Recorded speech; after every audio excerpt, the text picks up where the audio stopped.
All right, we're going to get started. Good morning. My name is Marissa Dahl, and I'm an instructional technology consultant here at Heartland. And we are so fortunate to be able to have so many of you join us today. Thank you, and also thank you to those online.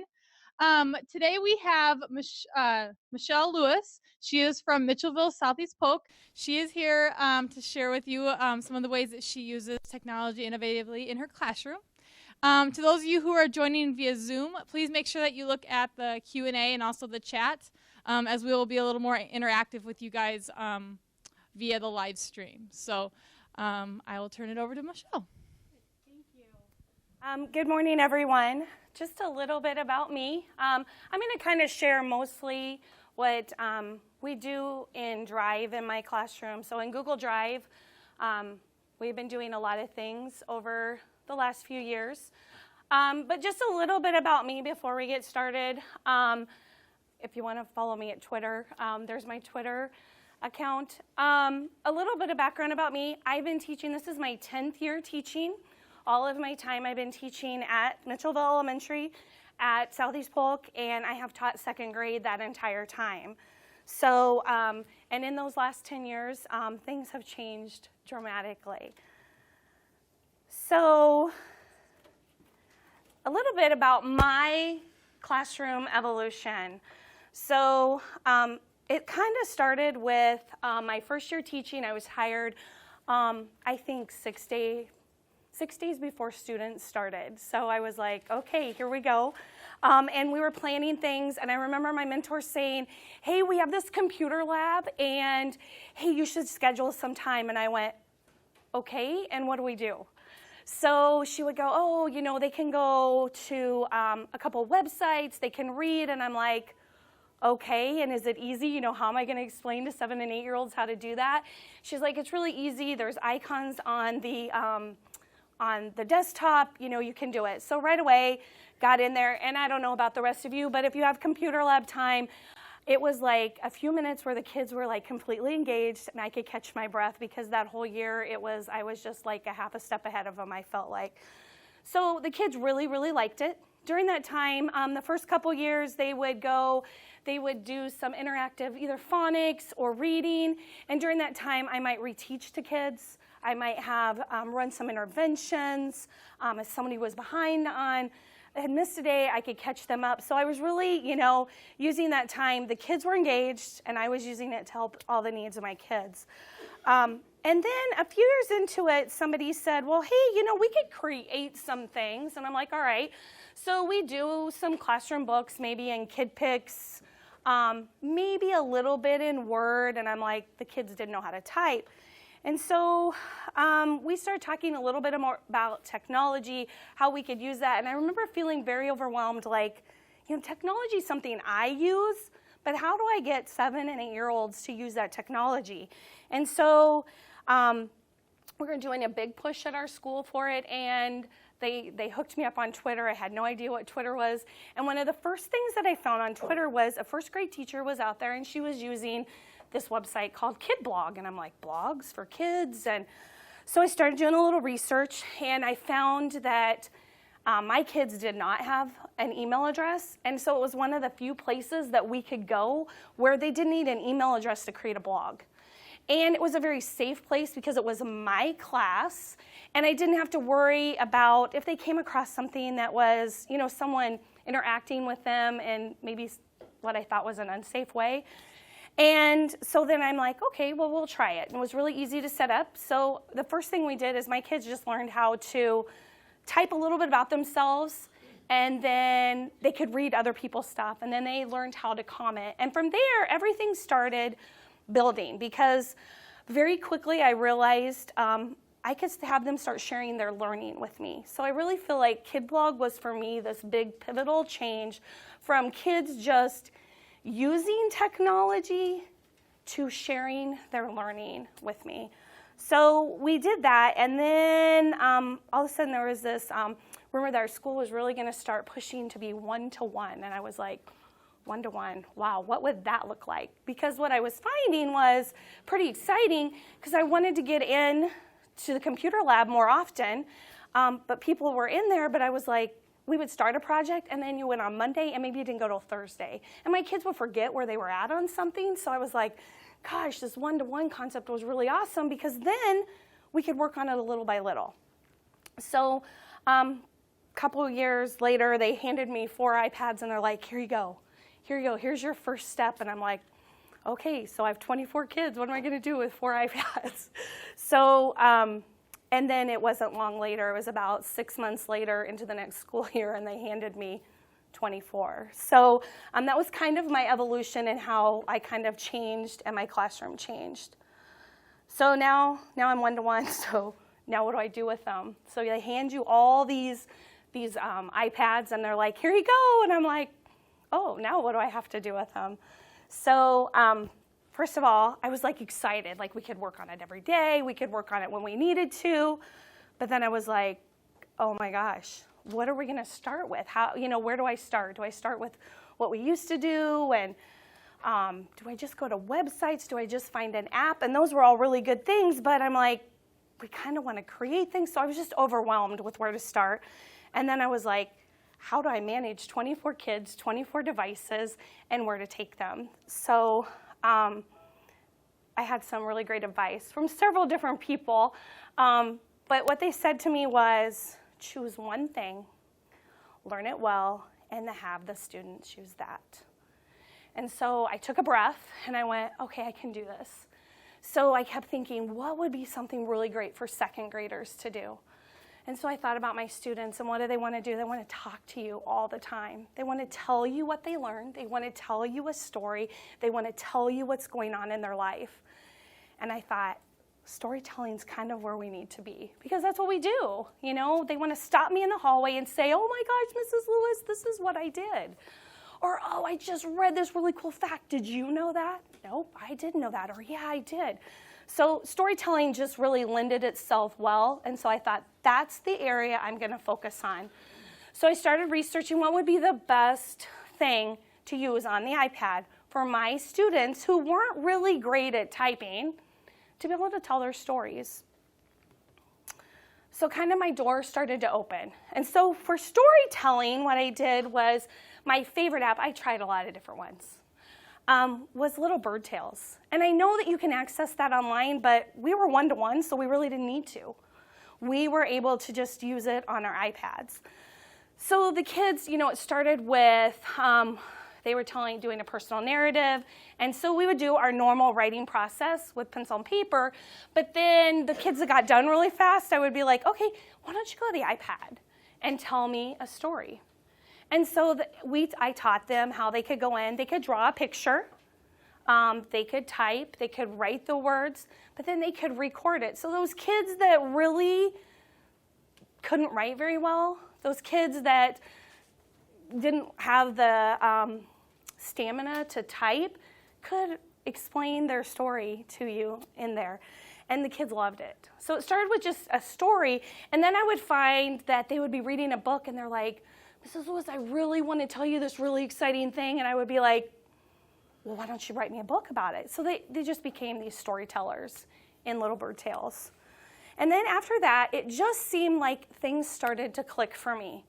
It wasn't just about storytelling anymore. I started to realize, oh my gosh, I found this really cool app where I want them to share their thinking with me. So I found a favorite one, Screen Chomp. And so they were able to go out there, and you could record yourself either speaking, it would record your drawing, and I loved it for math. So if they were solving a problem, they could go out there, hit record, and show their thinking, and then they could share it with me. So they thought that was cool. Then I still used my kid blog. So we would link to the internet, and it was before, I was doing it before Kid Blog actually had an app, and now they actually have an app. And they would link to the internet, and then they would go out and do the normal things, because it was the place that I had used and was very comfortable with, and I would go, okay, you tell me the beginning, middle, end of the story. I want you to go out to Kid Blog, do your best to tell me the beginning, middle, and end. And then the kids could give each other feedback. And then I was like, second grade, the biggest thing we do is I want them to get reading. I want them to be fluent. And we're always looking for those authentic experiences. And so we did all the things that, read to a class, read to a classmate. But I found this app called Chatterpix. And I think it's Chatter Kids now. But at the time, it was Chatterpix. And, and by the way, most of these are free because I really didn't have a budget for anything. So anyway, so I went there. And the kids can upload a picture or take a picture, and then they draw a line, and then they can record themselves. Well, what a great thing. So I would always tell them they could take a picture of their hand, so they weren't taking a picture of someone else and doing anything silly. Take a picture of their hand. They could add eyes, a hat, glasses, draw a line, and then I always gave them a poem, and I would go, read the poem, practice it, and then read it in there. Well, they thought that was hilarious. So then they would go, look at this one. So they were using Chatterpix all the time. So it just really, I just really evolved. Just from storytelling, within a short amount of time, we were just using technology a lot to showcase our learning, to show to what we know. And it just became, the kids were engaged, they were enjoying it, and it was a great way for me to see the great things that they could do. So then I had the iPads, I think, for 2 years. And then last fall, I had a really large class. So I was going from in the 20s to 32. And so we were short some iPads. And I was like, I don't know what we're going to do. Are we going to share? What are we going to do? So on a Friday night, my principal calls me. And he said, hey, Michelle, I have a proposition for you. Would you like to go one-to-one Chromebooks? And I'm like, well, I don't know. And so there were some things I really liked about the iPads, but there were some things I was missing from our computer lab, Like, for example, we were kind of limited in the iPads for what we could do in Google Drive. Like in Drive, we could look at a doc, and that was pretty much it.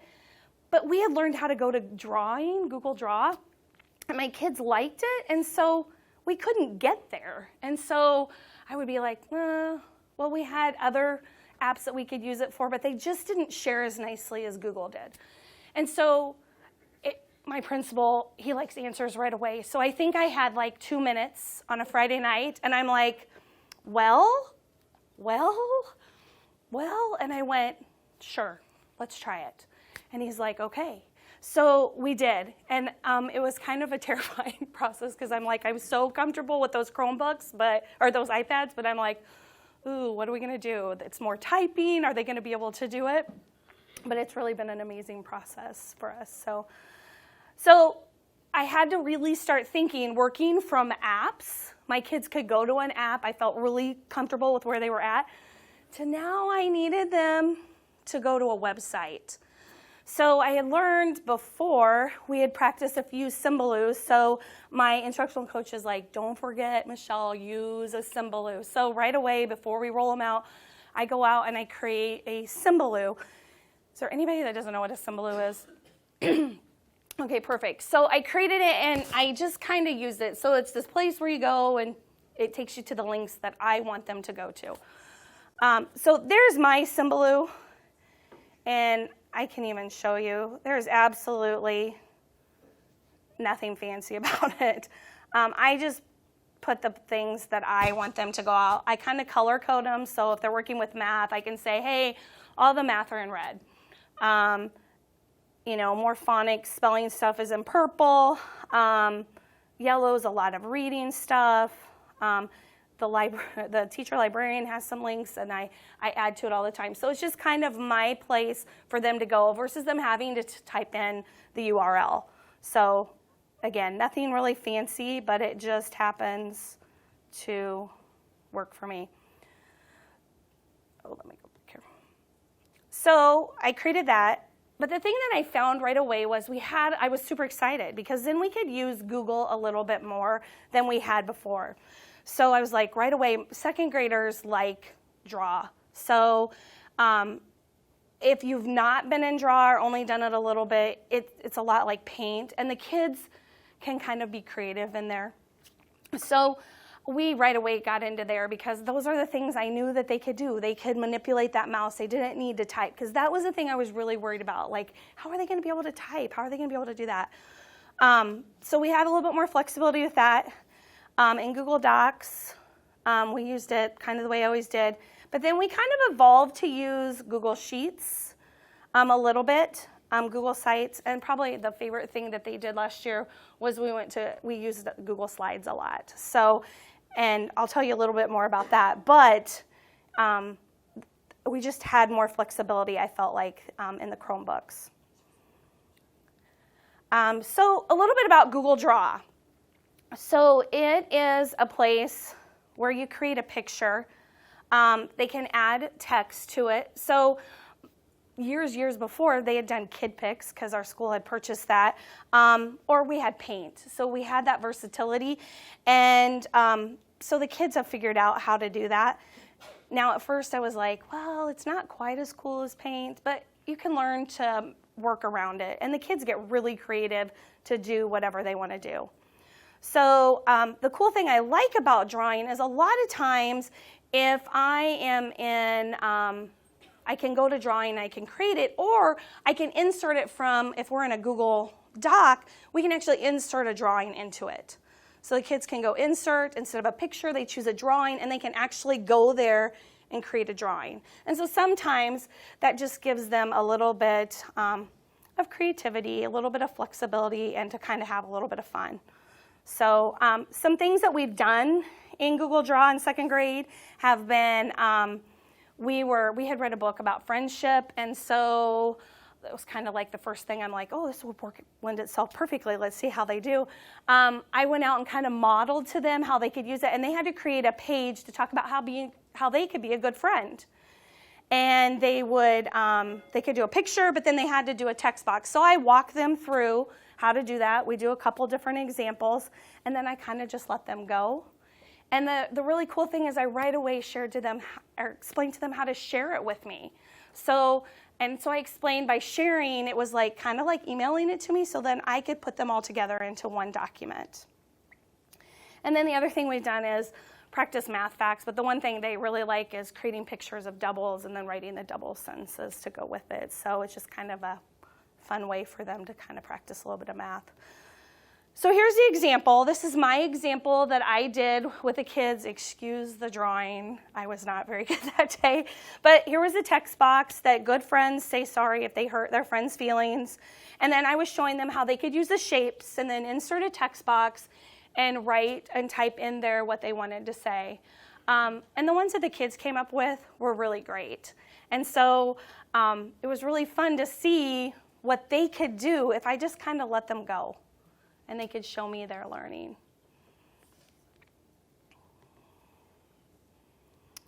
So then in Google Docs, again, I had been using Word a lot anyway. And so some of the things that we kind of do in there is my kids go out and practice spelling. They just type their spelling words. They type them into sentences. They put them into stories. They like to just practice typing them. They'll highlight them, change the font, change the color of the font. And they think they're not really practicing, but they really are. Right away, I teach them how to, we use iClip art through Heartland all the time because it's a place where I want them to know that that's an image that we can use for anything. And so I teach them to download a picture, and then we upload it into a document. So they're pretty good at doing that. We make a lot of lists. Again, they're not super fast typers. So, and then we start to writing stories. So, and those are all things I'm sure everybody's doing in there. And here are a couple examples that we've done. So last year I taught them how to insert a table in there, and they right away figured out, one of the strategies we practice our spelling words is they can do rainbow words. So they can write the word with several different colors, which they think is great. Well, then I had inserted a table, and so one little girl came up and said, hey, Mrs. Lewis, can I practice, typing them? I'm like, sure. So they had practiced typing before, and she came up and she's like, look what I did. And she had figured out that on the table, she could make the colors different, and so she named it rainbow spelling, and she shared it with me all the time. But then the other strategy is they can write it backwards. So she had taken both strategies and kind of put them together, and so then I kind of modeled it for the rest of the class, and this was the one that I created. So it was just kind of a fun way that she kind of took her own spin on it, and then the kids were like thrilled. They were like, we're practicing spelling? All right, let's go. So they get out their Chromebooks, and they're really excited to get in there, and then they share with me. So my email is like constantly full because look what I did, Mrs. Lewis. So. And then the other thing, we just did this year. Because of the Peanuts movie, our teacher librarian said she was going to be gone for some conferences, and she said, hey, at another school I'm kind of using this, and they're going to upload an image into Google Docs. Do you want to do it? And I'm like, absolutely. So they went out. There's a website you can go, and it's actually on my symbol if you go there, and they can create their own Peanuts character. They uploaded it into a Google Doc, and then I said, write me 5 sentences about your character. And so this was my example for them to know what to do. And I did it right before conferences, and they're adorable because they're right now hanging on their lockers, and the kids love to come down and they read the same ones over and over again. And then mine's hanging on the door, but they just love it. They're so proud of it, and it was so funny because a lot of them look like themselves. So, and their parents really enjoyed seeing what they do. In fact, one parent said to me, you type those, right? And I said, no, I don't have time to type 32 of them. And then she started reading closer, and she's like, oh, they know how to upload an image and type. And I'm like, absolutely, they do. So they're kind of becoming pretty proficient at that. So Google Slides, we were doing a unit on nonfiction last year, and we were having a little trouble with text features. So I remember sitting in my data team meeting, and my instructional coach said, well, you should create a book. And I'm like, okay, tell me about it. What are we going to do? And she's like, well, I go like, Google Docs. We can totally do that. And she's like, I think you should use slides. And I'm like, my first thought is, second graders, do they really need to know how to present something? Are they ever going to use that? And she's like, I think you'll really like it. So I start playing with it, and I realize how easy it is to use Google Slides. So some of the things that we did was we did a book, and I'll tell you a little bit more about it. We did a classroom book, and I really like that it's user-friendly. So if you've not used slides for more than a presentation, you really should explore it, and especially for kids. You can put that image wherever you want, because if you're in Google Docs, it gets a little touchy about where you can put things. Your text doesn't always go. My kids will forever put the image here. It will start typing up here, and then they panic. They're like, Mrs. Lewis, I can't find my words. Where did they go? Where did they go? And I'm like, it's okay, it's okay. But you don't have to worry about that in Google Slides because they create their own text box. They can move that text box. So it became really user-friendly for them. And then after that introduction of it, they were kind of showcasing that learning all the time. They would be like, Mrs. Lewis, I just read the best book about owls. Can I make a book to tell you what I learned? And I go, sure. And so I was expecting a page. I would get 4- and 5-page presentations about what they learned. And then they got so good with it, they would start, hey, Joe and I want to write about the same thing. We really like it. So could I share it with him? And then they realized they could be in the document together. So ended up teaching them collaboration through Google Docs without even realizing that that's what I was doing. So, and then sometimes we would have one other thing that we did was we kind of showed our learning throughout a unit. So our projects that we did, let me tell you a little bit more about that, our classroom book. So they got to research whatever they wanted. I didn't want to force them to research something that they weren't interested in. I really wanted them to be passionate about it. So I let them choose any nonfiction thing that they wanted to. And I'll tell you, I had everything from animals, which second graders love to tell you about animals, to countries, to authors, you name it, they researched it and they were thrilled. Like they would find books, they would say, I would help them find websites, and they were reading. And then we spent a lot of time talking about we can't just copy what the author says. That's taking their words. So introducing that idea of plagiarism and telling them, it's kind of against the law. That would be like you typing it and me taking credit for it. Well, would that be fair? No. So we talked about that. And then for that, they had to choose 2 text features. So it could be a photo and a caption. They could use, they could employ a different picture, create a picture or a diagram, a heading, or they love the idea of adding those fun facts or did you know things to it. And so everybody did it. And I am telling you, there were days that I would slate, we're going to work on it for half an hour. And at a half an hour, they would be like, no, Mrs. Lewis, I'm not quite done. I'm not there yet. And so sometimes it would go clear till like an hour. And I would be like, okay, guys, we got to stop. Some people are like, they're exhausted. And so we finally did. We got everybody shared, and we put it into a book. And then my instructional coach, because she's awesome, she created a flip book with it so that they could look at it online too. So that was pretty awesome. The other thing that we did was we created a word cloud at the beginning of a unit. And so just tell me what you know about, and it was about fossils. Tell me what you know about fossils, anything that you want. They created a word cloud. They downloaded it. And then when we got to the end of the unit, I go, now create another one. Tell me what you learned. So they put all their words in, download that one. And I had them upload it into a Google Slides, and then they created a third slide to tell me, what did you really learn? Those are the words you learned? And it was amazing. I thought, I don't know, this is pretty high level. Can they do it? It was amazing what they did. Some of them, it was like, well, I didn't know that there was this bone war between these 2 paleontologists. They were really excited about that. And so that was a pretty powerful thing for them to really show me really what they had learned. The word cloud was awesome anyway, but to really reflect on their own learning was pretty amazing. So here was my nonfiction example. We had just read several books about polar lands, and so I was showing them, walking them through how to make a Google slide.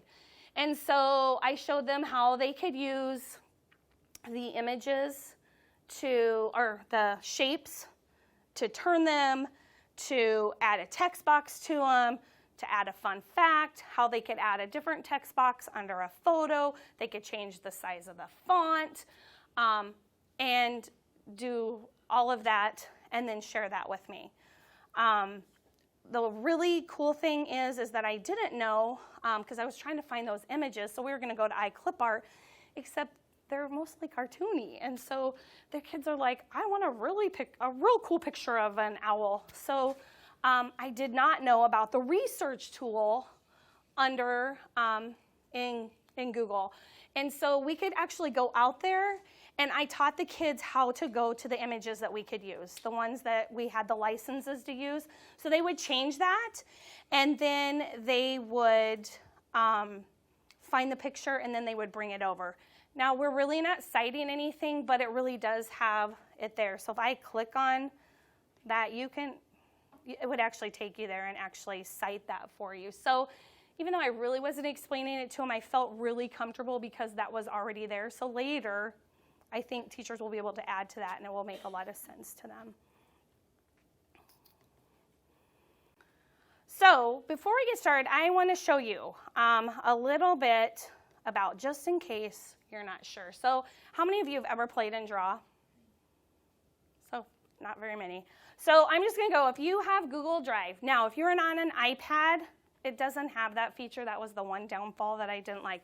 But if you're on a computer and you have a Google account, all you need to do is go to Drive, and you can create new, and you just have to click more, and it's Google Drawings. And once you get in there, it creates a place. Am I too fast? Yeah. Okay. So we're at Drive. Sorry. We'll click New, And then if you don't see it, you click more, and it's Google Drawings. I call it Draw, but Google Drawings. And then when you click on it, it takes you into here. So there's your text box. So I could put a text box and type in there. And just like anything else, I can highlight it, I can change it. But here are the shapes, and this is where it kind of gets fun for kids. So you can choose a shape, you can put it in there. So if I want this, so I want somebody to talk, I can now take that, and now I can insert another text box, and I can actually put it in there and type what I want to type. So you could, the T for the text box. So in a minute, I'm going to have you like play around in here, kind of do something fun. But I kind of wanted to show you how to get in there. Now, it's tricky, I'll tell you, and I don't have all the answers. And in fact, a lot of my students are much better experts than I ever am. So they'll go, I don't know how to do it, and I don't either. Let's sit down and try and figure it out. But there's usually a kid 2 tables over that'll go, hey, Mrs. Lewis, I know. Here, let me come and show you. And they come over and they show both of us how to do it. So the only way I know any of this is because kids have figured it out. I do know because forever it was blue and white, and I'm like, I want color. So if I click on the shape, I think I can go up to my color palette and change things. So again, they are much better at it than I am. So in a few minutes, I'm going to give you a little bit of time to play with that a little bit more. But I wanted to show you, I'm going to go back to my drive, and I want to show you a couple things that I like about Google Slides. So I'm going to create a new, and I'm going to go to Slides. And I will tell you, if you teach second graders, you would know their favorite part is to choose what theme they want because they think it's cool that they have that ownership in what it is. So they'll find their favorite color. I usually go with the blank one. And I don't always like what they have there, so I right away make a change and then I delete it because I'm going to change where I want things anyway.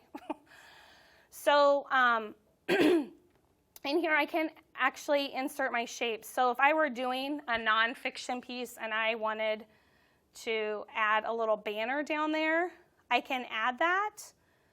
And then right inside of it, I can put the text box. And then I taught my kids that you can move this funny ways. So a lot of days I have kids that just do things like this. And then I can add it. What I wanted to show you was those cool things that you can do. And then I think it's a little easier than draw on here. So if I actually did this, that's there. There's my fill bucket. I can make it that color. It's a little bit easier, I think, in Slides than in Draw. But if you've not used the research tool, this is where it's cool. So I go to Tools, and then I go to Research. And right over here, I can type in anything. So I taught my kids right away, before we look for anything, this drop down, that little triangle, it says not filtered by license. I always teach them I want to filter by license because I want them to know, I want them to use an image that we can use wherever. So I go to that free to use, share or modify, and then I go right up here, and so had a lot of girls that really loved owls last year. I could go to owls, and when I do that, all these pictures come up, and I can look through it and find which one I want. So I like this one. All I have to do is drag it over here. It's there, and it shows you right where it's at, so it's kind of notating it for you. And then I can move it up here. And I can size it however I want, make it bigger or make it smaller, put it wherever I want. So I had kids last year that whatever they chose, they had like 7 pictures on the page because they were really excited about being able to find those really cool images. So are there any questions? Did I go too fast? Okay, so now let's have a little fun. I'm going to give you a little bit of time, and I want you to create a Google slide. You could create a drawing and then insert it, or you can just use the shapes that are there of your favorite fall art. Anything fall, however you want to do it. And then create a text box to explain your drawing or the piece of art that you chose. And then if you share it with me, then after we have a little bit of time to work, we'll put them up here and we'll vote on whose was the most creative. So just one slide. Yeah, get as cool, jazzy as you want. And I might have a little treat. I thought if I bribed everybody with a treat, maybe.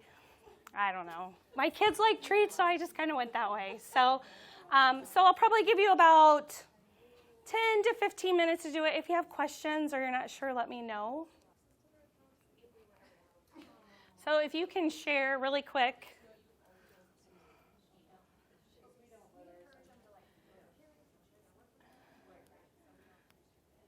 I could have you do like my second graders, like put your hand on your head when you're done or something like that. I know. See, that's what happens. They're like, not yet, not yet. I know. How do you insert the drawing into the slide? You would actually have to create it and then upload it as an image. I thought we could just insert it, but last night I was playing. So you actually had to create it. It saves it to your drive, and then you can upload it as an image from your drive. Great question. So some people are asking questions. So while you guys are finishing up sharing, I think they had a couple questions online.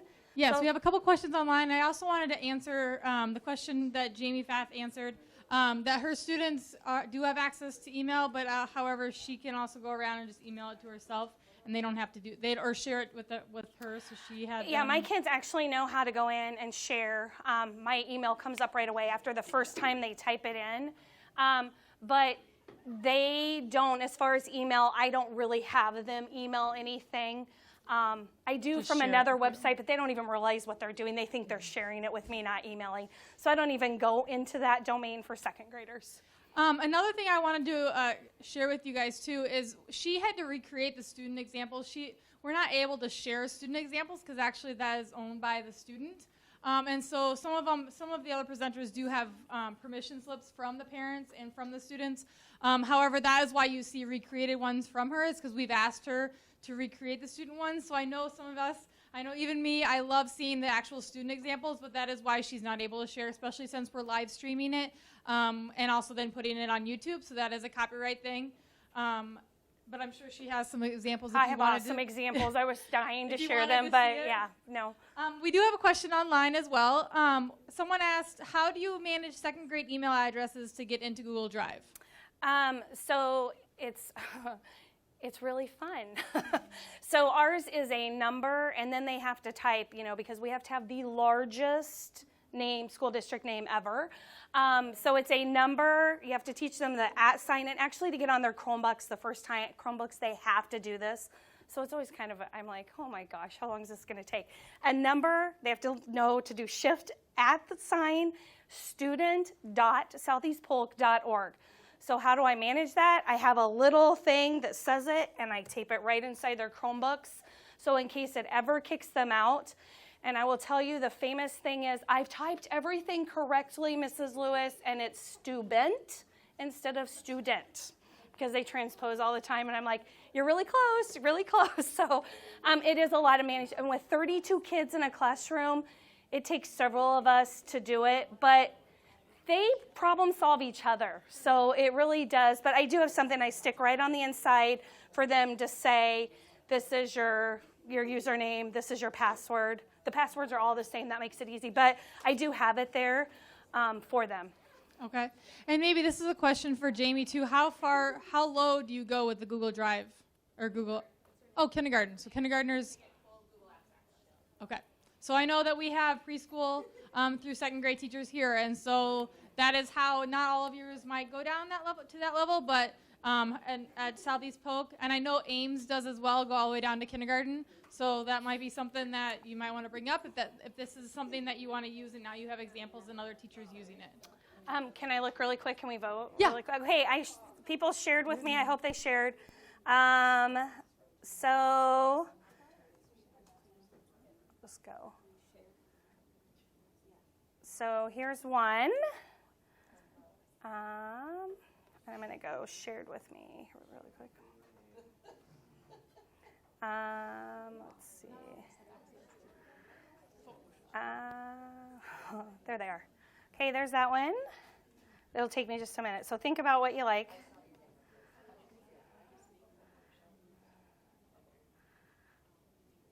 Hidden Fall for Kiddos.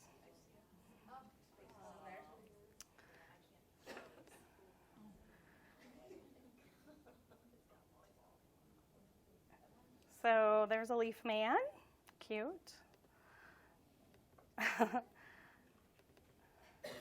This is what my email is like, or my shared file is like all the time. Happy fall, y'all. I'm hurrying, sorry.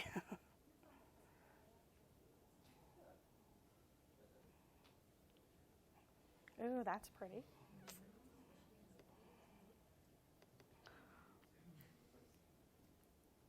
Ooh, somebody did really good. They did their captions. Nice job.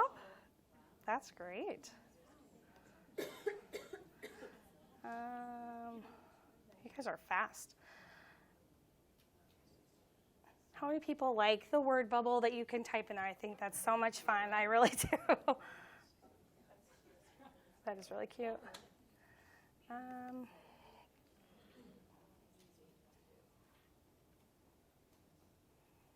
Oh, that's pretty. Oh, I love that. Oh my gosh. Huh? Yeah. You might have to help me with that.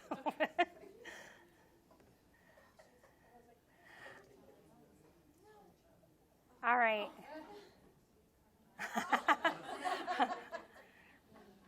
I should have done that. My son's playing tonight at Colfax Mingo, so they're in their first round too. Exciting. All right. So I was going to have us all vote, but I think I'm going to have to vote, so I'll have to find you. But I do have a nice little treat. Would this be okay? No, I really have a nice little cup full of stuff. So first of all, thank you so much. You guys were like a great group, and I hope that you walk away learning something. So it was helpful. So.